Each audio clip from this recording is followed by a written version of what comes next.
नमस्कार, आप देख रहे हैं इंडिया जंक्शन और मैं हूं आपके साथ शिशु। जो राहुल गांधी मोदी से नहीं डरे, आरएसएस से नहीं डरे, उनकी सांसदी चली गई, उनका घर चला गया, वो नहीं डरे, तो आखिरकार अमेठी छोड़कर राहुल गांधी रायबरेली क्यों गए? ये सवाल जनता के अंदर कौंध रहा है और इसी का जवाब आज इंडिया जंक्शन दिखाएगा भी और आपको बताएगा भी कि आखिरकार राहुल गांधी ने अपना ट्रांसफर रायबरेली में क्यों लिया।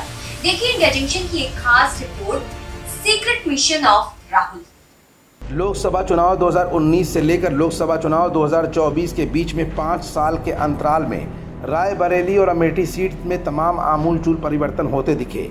जहां कांग्रेस का गढ़ माना जाता था, वहां पर भाजपा ने अपना झंडा गाड़ दिया। लेकिन एक बार फिर नए जोश, नए खरोश और नई उमंग के साथ राहुल गांधी और पूरा कांग्रेसी खेमा फिर से मैदान में है। तस्वीरें बदल चुकी हैं, जन समर्थन जुट चुका है और लोगों के बीच राहुल बाबा का नाम जोर शोर से चला।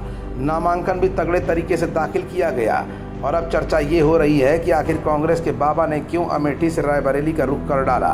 तो इंडिया जंक्शन की रिपोर्ट के जरिए इस तथ्य की पड़ताल भी आज हो ही जाएगी कि आखिर क्यों राहुल गांधी ने अपनी सीट ट्रांसफ़र करा ली। दरअसल कांग्रेस के पूर्व अध्यक्ष राहुल गांधी ने अमेठी लोकसभा सीट के बजाय रायबरेली लोकसभा सीट से पर्चा भरा है। ये फैसला यूं ही नहीं किया गया। इस फैसले के पीछे जहां सेफ सीट पर चुनाव लड़ने की चाहत थी, वहीं सोनिया गांधी के राज्यसभा जाने से पहले किए गए वायदे को भी निभाने का एक दबाव भी था। रायबरेली गांधी परिवार की वो सीट रही है जो विरासत को आगे बढ़ाती रही है। राहुल को रायबरेली से उतारने के पीछे विरासत सौंपने के भी संकेत हैं। गांधी परिवार के लिए अमेठी और रायबरेली दोनों सीटें महत्वपूर्ण रही हैं, लेकिन 2019 में अमेठी से राहुल 55,000 वोटों से बीजेपी की स्मृति ईरानी से चुनाव हार गए थे। इस चुनाव में जब यूपी में कांग्रेस सारी की सारी सीटें हार गई तो केवल रायबरेली ही थी जिसने सोनिया गांधी को जीत दिलाई।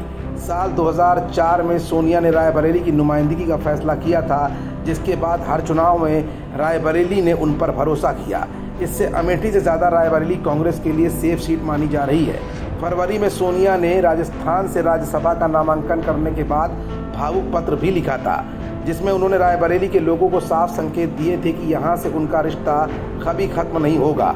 परिवार का कोई ना कोई सदस्य यहाँ से चुनाव जरूर लड़ेगा। साल 2014 में मोदी लहर में जहाँ अमेठी में राहुल गांधी की जीत का अंतर घटकर 1 लाख रह गया था, वहीं सोनिया गांधी रायबरेली से 3,52,000 वोटों से जीती थी।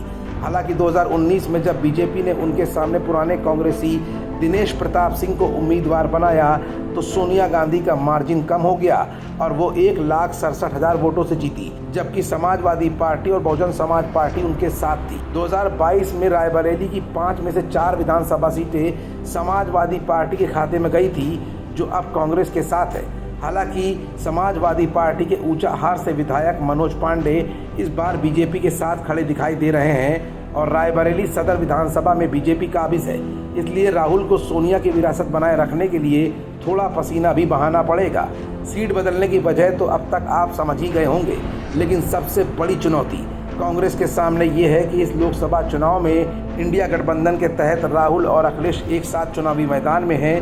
ऐसे में समाजवादी पार्टी का भी जन समर्थन कांग्रेस को जरूर चाहिए होगा, जिससे भारी मतों से राहुल रायबरेली की परंपरा को आगे बढ़ाते हुए अमेठी को सेट करके वायनाड पर निशाना कर सकें। खबरों से जुड़े रहने के लिए सब्सक्राइब करें हमारा चैनल इंडिया जंक्शन।